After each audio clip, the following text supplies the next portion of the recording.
Sir phone tapping కేసులో ఆ కస్టడీలో ఉన్న రాధాకృష్ణరావు కన్ఫ్యూస్ అయిపోయారు అని అన్నారు. మరి ఆ కన్ఫెషన్ రిపోర్ట్‌లో ఏముంది? అసలు ఆయన ఏం చెప్పారు సార్? ఆ కన్ఫెషన్ రిపోర్టు నేను చదివాను. ఆ కన్ఫెషన్ రిపోర్ట్‌లో చాలా విషయాలైతే ఉన్నాయి. ఆయన డీసీపీ ఆహ్, రాధాకిషన్‌రావు కన్ఫెషన్ రిపోర్టు మీడియాకి లీక్ చేశారు. సో, అందులో ప్రధానంగా మనం చెప్పుకోవాల్సింది ఏంటంటే, కేసీఆర్ కవితను కాపాడుకోవడం కోసం ఒక ప్లాన్ ఏశాడు. సో, కవిత లిక్కర్ కేసులో ఉంది కాబట్టి బీజేపీని ఒక కేసులో ఇరికించి, బీజేపీ జాతీయ నాయకుల్ని కేసులో ఇరికించి, దానికి ప్రతిగా వాళ్ళ మీద కేసులు పెట్టి అరెస్ట్ చేయకుండా ఉండాలంటే కవితను లిక్కర్ కుంభకోణం నుంచి రిలీవ్ చేయాలి అన్న ఒక మాస్టర్ ప్లాన్ కేసీఆర్ వేశాడు. దానికి ఈ ట్రాపింగ్ బ్యాచ్ని ఎంచుకున్నాడు. ఆల్రెడీ ట్యాపింగ్ బ్యాచ్ని సెట్ చేస్తున్నారు. వాళ్ళని ఉపయోగించుకుందామని ప్లాన్ చేశారు. ఇదేం జరిగిందంటే, యాక్చువల్గా మునుగోడు ఉప ఎన్నిక అంతకుముందు మనకి దుబ్బాక, హుజూరాబాద్లో బీజేపీ గెలిచి చాలా ఊపు మీద ఉన్నారు. సో ఆ టైంలో బీజేపీ వాళ్ళు రోహిత్ రెడ్డి ఎమ్మెల్యే, ఆయన్ను పైలట్ రోహిత్ రెడ్డి అంటారు, ఆయన్ను కాంటాక్ట్ చేశారు తమ పార్టీలోకి రమ్మని. రోహిత్ రెడ్డి ఏం చేశాడంటే కేసీఆర్ టీంకి తెలియజేశాడు ఇట్లా.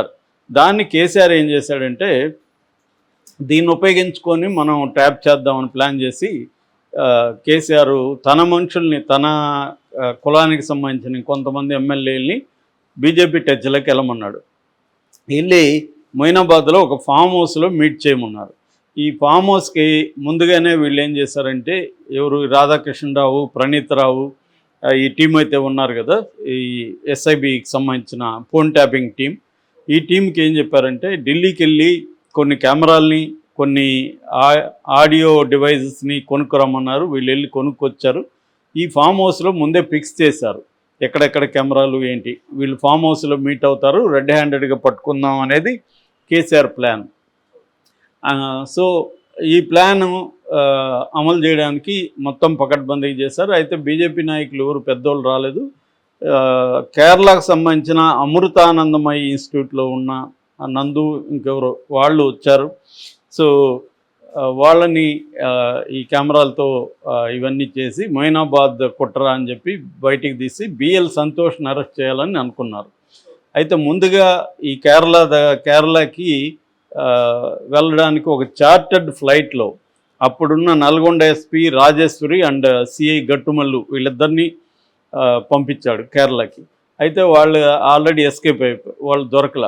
సో అప్పుడేం చేశారంటే, ఈ రోహిత్ రెడ్డితో మాట్లాడిన ఆడియో ఉంది కదా, దీన్ని బేస్ చేసుకొని బిఎల్ సంతోష్ని అరెస్ట్ చేయాలని ఢిల్లీలో ట్రై చేశారు. అది కూడా వర్కౌట్ అవ్వాల. ఈ లోపల కోర్టు ఏం చేసింది, దీన్ని సిబిఐకి ఇచ్చేసింది.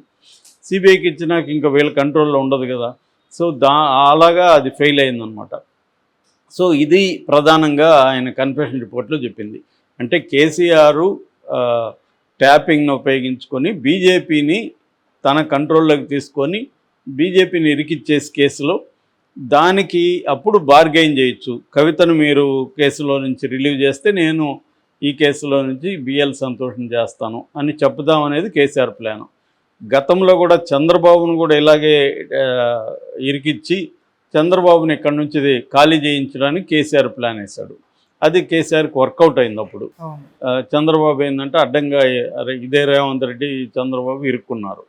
కాబట్టి చంద్రబాబు హైదరాబాదు ఉమ్మడి రాజధానిగా 10 ఏళ్ళు ఉన్నప్పటికి కూడా ఆయన వదిలేసి వెళ్ళిపోయాడు.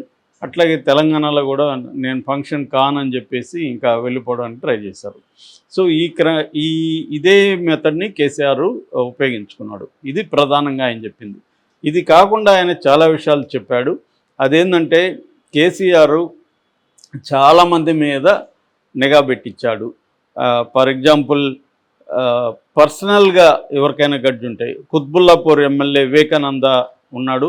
ఆయనకు ఇబ్బంది పెడుతున్న శంకేర్ రాజు అని ఆయన మీద నిఘా పెట్టమన్నారు, మేము పెట్టాము. అట్లాగే ఈ ఐపీ రికార్డ్స్ అంతా కూడా మేము కలెక్ట్ చేసేవాళ్ళం ఎమ్మెల్యేలకు సంబంధించి. ముఖ్యంగా ప్రతిపక్ష పార్టీ నాయకులైన రేవంత్ రెడ్డి వాళ్ళ ఫ్యామిలీ మెంబర్స్ ఫోన్లన్నీ కూడా మేము ట్యాప్ చేసాము. అట్లాగే బండి సంజయ్ ఫోన్ ట్యాప్ చేసాము, అరవింద్ ఫోన్ ట్యాప్ చేసాము, తర్వాత తీగల కృష్ణారెడ్డి ఫోన్ ట్యాప్ చేసాము, ఈటెల, తర్వాత అరవింద్ నిజామాబాద్ ఎంపీగా ఆయన ఉన్నారు. అట్లాగే తాండూరు ఎమ్మెల్యేకి పోటీగా ఉన్న పట్నం మహేందర్ రెడ్డి ఆయన ఇది చేసాం. విత్ ఇన్ ద బీఆర్ఎస్ పార్టీలో వాళ్ళ మీద కూడా మేము నిఘా పెట్టాం. ఈటెల బీఆర్ఎస్ పార్టీలో ఉన్నాడు, అతని మీద నిఘా పెట్టమన్నారు, పెట్టాము. అట్లాగే ప్రవీణ్ కుమార్ మీద నిఘా పెట్టాము. ఆర్ఎస్ ప్రవీణ్ కుమార్ ఇప్పుడు వెళ్ళాడు, ఆయన బీఎస్పీలో ఉన్నాడు, ఆయన మీద నిఘా పెట్టాము. అట్లాగే కడియం శ్రీహరి, రాజయ్య వీళ్ళిద్దరి మధ్య గొడవ ఉంటే వాళ్ళిద్దరి మీద నిఘా పెట్టమన్నారు. సో వాళ్ళిద్దరి మీద కూడా నిఘా పెట్టాము. ఇది కాకుండా కాంగ్రెస్ వాళ్ళ మీద కూడా నిఘా పెట్టాం. మాజీ మంత్రి జానారెడ్డి కొడుకు రఘువీరారెడ్డి, తర్వాత వంశీకృష్ణ, కవంపల్లి సత్యనారాయణ, వీళ్ళ పేర్లందరూ కూడా ఆయన చెప్పారు. ఇది కాకుండా ఒక 100 మంది జర్నలిస్టుల మీద నిఘా పెట్టమన్నారు. 100 మంది జర్నలిస్టుల మీద నిఘా పెట్టాం. అట్లాగే ఆంధ్రజ్యోతి ఏబిఎన్ ఎండి రాధాకృష్ణ మీద, తర్వాత ఎన్టీవీ నరేంద్ర చౌదరి మీద, వీళ్ళ మీద కూడా నిఘా పెట్టమన్నారు, వాళ్ళ మీద కూడా నిఘా పెట్టాం. ఇది కాకుండా మేము పర్సనల్గా కూడా, అంటే ఇవన్నీ ఏమో కేసీఆర్ ఆధ్వర్యంలో ప్రభాకర్ రావు మాకు గైడెన్స్ ఇస్తే మేము చేసాం. ఇది కాకుండా పర్సనల్గా మేము కొంతమంది వ్యాపారస్తుల్ని మీద టార్గెట్ చేసి నిఘా పెట్టి వాళ్ళ వ్యాపార రహస్యాలంతా మేము కనుక్కొని వాళ్ళని బ్లాక్మెయిల్ చేసి వాళ్ళ దగ్గర నుంచి డబ్బులు తీసుకున్నాము. అట్లాగే కొంతమంది రియల్ ఎస్టేట్ కంపెనీల మీద నిఘా పెట్టాము, ఆ పర్సన్స్ మీద నిఘా పెట్టి వాళ్ళ నుంచి కూడా చేసుకున్నాం. అట్లాగే కాంగ్రెస్కు బీజేపీకి ఎవరైతే ఫండ్ ఇస్తూ ఉంటారో వాళ్ళ మీద నిఘా పెట్టి వాళ్ళని బ్లాక్మెయిల్ చేసి ఆ ఫండ్ బీఆర్ఎస్కి వచ్చే విధంగా కూడా మేము చాలా చేశాము. ఇలా డీటెయిల్గా ఆయన చెప్తున్నాడు. ప్లస్ ఇందులో కేసీఆర్ పేరే కాకుండా హరీష్ రావు పేరు కూడా వచ్చింది. హరీష్ రావు సూచనల మేరకు ఒక టీవీ ఛానల్ అధిపతి కూడా మాకు హెల్ప్ చేయడానికి హరీష్ రావు ఉపయోగించుకోమన్నాడు. ఆయన టీవీ ఛానల్ అధిపతి కూడా మాకు హెల్ప్ చేశాడు అనేది కూడా ఆయన చెప్పాడు. అట్లాగే మేము మామూలుగా ఫోన్ ట్యాప్ చేస్తారని చాలామంది ఏం చేసేవాళ్ళు అంటే వాట్సప్, స్నాప్చాట్, టెలిగ్రామ్ ఉపయోగించేవాళ్ళు. మేము దాన్ని కూడా బ్రేక్ చేసాము, దాని నుంచి కూడా మేము కరెక్ట్ చేసుకున్నాం. మేము మాత్రం ఎక్కువగా సిగ్నల్ అనే యాప్, స్నాప్చాట్ని మేము ఎక్కువ వాడేవాళ్ళం. మా కమ్యూనికేషన్కి ఎక్కువగా సిగ్నల్ అనే దీంట్లో వాడేవాళ్ళం. అట్లాగే వాట్సాప్లో కూడా VoIP, voice over internet protocol ద్వారా కాల్స్ మాట్లాడుకునేవాళ్ళం. అంటే ఫోన్ ట్యాపింగ్ మనమేమన్నా చేస్తారేమో అని చెప్పి ఈ జాగ్రత్తలు మేము తీసుకునేవాళ్ళం.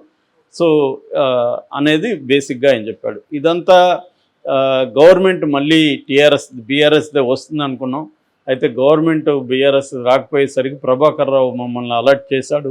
మేము ఇమీడియట్గా ప్రణీత్ రావు వీళ్ళకి చెప్పాము. మా ఫోన్లు ఇవన్నీ కూడా మొత్తం ఫార్మేట్ చేసేసాము. గవర్నమెంట్ ఇచ్చిన వాటన్నిటిని కూడా ఫార్మేట్ చేసి తిరిగి ఇచ్చేసాము. తర్వాత ఎక్కడెక్కడైతే ఈ డేటా ఉందో దాన్నంతా ధ్వంసం చేయమని ప్రణీత్ రావుకి చెప్పాము. సో ఇదంతా మాకు టెలిగ్రాఫ్ చట్టాన్ని ఉల్లంఘిస్తున్నామని తెలిసే చేశాము ఈ పని. అందుకనే దీన్ని చాలా సీక్రెట్ ఆపరేషన్ లాగా చేశాము అనేది అతను చెప్తున్నాడు. అంటే ఓవరాల్గా చూస్తే కేసీఆర్ ప్రభుత్వం దీన్ని ఒక గ్యాంగ్స్టర్ లాగా, ఒక మాఫియా టీం లాగా వీళ్ళని ఫామ్ చేసింది.